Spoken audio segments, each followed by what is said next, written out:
देश के यशस्वी प्रधानमंत्री नरेंद्र मोदी जी को, हमारे राष्ट्रीय अध्यक्ष जगत प्रकाश नड्डा जी को, आदरणीय अमित शाह जी को और पार्टी के राष्ट्रीय नेतृत्व को हार्दिक बधाई देता हूं, मुबारकबाद देता हूं कि 27 साल के बाद दिल्ली के अंदर भारतीय जनता पार्टी का कमल फिर से खिला है और जिस प्रकार की प्रचंड बहुमत दिल्ली की जनता ने भारतीय जनता पार्टी को दिया है, उससे ये साफ प्रतीत होता है कि दिल्ली के लोग केजरीवाल से सख्त नफरत करते, उससे घृणा हो चुकी थी, क्योंकि जिस प्रकार के झूठे वायदे केजरीवाल ने दिल्ली की जनता के साथ किए और 11 वर्ष तक दिल्ली के लोगों को वो मूर्ख बनाने में कामयाब रहे। काठ की हांडी बार बार नहीं चढ़ती और जिस प्रकार से दिल्ली के लोगों ने केजरीवाल को समझा, उसके झूठ को समझा, जो उसके पाप का घड़ा, झूठ का घड़ा वो भर गया था, वो हिलोरे मार रहा था, जनता को मन के अंदर आक्रोश था। ये परिणाम उस जनता के आक्रोश का, जनता के उस जो एक बदला लेने का कि जिस प्रकार से 11 साल के अंदर दिल्ली का विकास रुका और दिल्ली को एक सड़े हुए कूड़े का ढेर बना दिया केजरीवाल ने, उसका ये प्रतिवाद जो है दिल्ली की जनता ने किया है।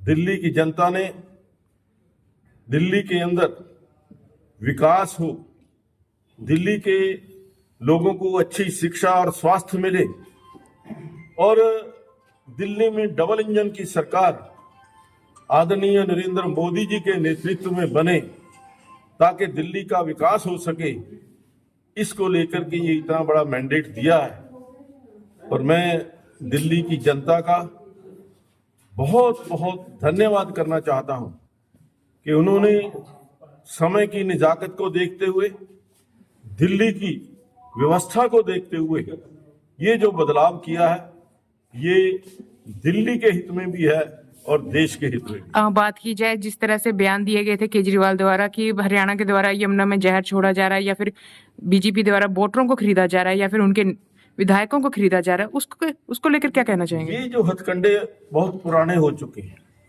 दिल्ली के अंदर जो उन्होंने कहा कि जमुना के अंदर जहर मिला दिया है, उसी जमुना ने उसको डुबो दिया है।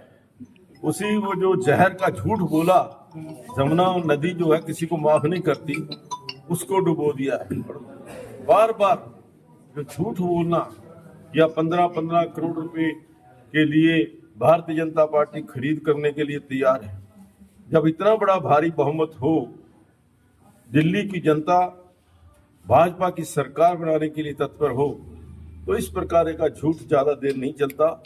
मैं फिर से आदरणीय नरेंद्र मोदी जी को, आदरणीय जगत प्रकाश नड्डा जी को, आदरणीय अमित शाह जी को और दिल्ली के सभी वासियों को बहुत बहुत बधाई देता हूं, मुबारकबाद देता हूं। एक और सवाल, जिस तरह से केजरीवाल के पर आरोप लगे हैं शराब घोटाले के हो या फिर उनके नेता हो, जिस तरह से उनकी हार हुई है, तो उसको लेकर क्या कहना चाहेंगे?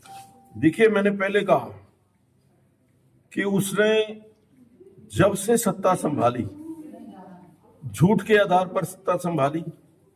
जब पहली बार वो बनकर के आया था, उसने कहा था मैं सरकारी गाड़ी नहीं लूंगा, मैं सरकारी बंगला नहीं लूंगा, मैं सरकारी सिक्योरिटी नहीं लूंगा। और उसको देखते हुए जो शीश महल उसने बनवाया, 58 करोड़ रुपया सिर्फ रिपेयर के ऊपर खर्च किया, इससे दिल्ली के लोगों की आंखें खुल गई। जो उसका झूठ था, जो नकली चेहरा था, वो बेनकाब हो गया। पिछले 5 साल पहले उसने कहा कि आप मुझे वोट दीजिए, मैं 5 साल के अंदर यमुना को पॉल्यूशन फ्री करूंगा, लेकिन 5 साल तक कोई योजना तक नहीं बना पाए। इसका उत्तर दिल्ली की जनता ने केजरीवाल को दिया।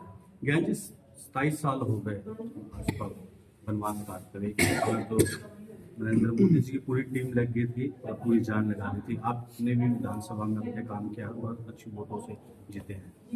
देखिए, बिल्कुल सही कहा आपने। जिस विधानसभा सीट के ऊपर मुझे जिम्मेवारी दी गई थी विधानसभा प्रभारी के नाते, वो हमने लगभग 13,500 वोट से वो सीट जीती है।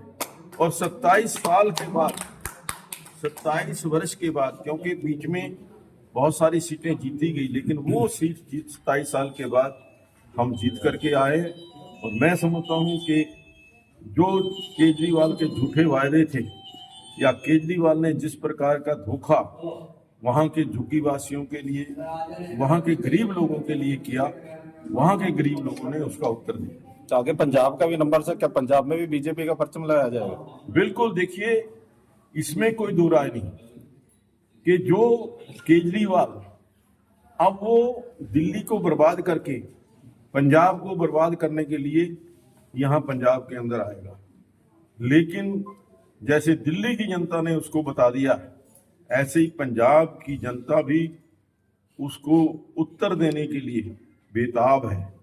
वो यहाँ पर पंजाब के अंदर आए और पंजाब की हालत देखें, जिस प्रकार का भ्रष्टाचार,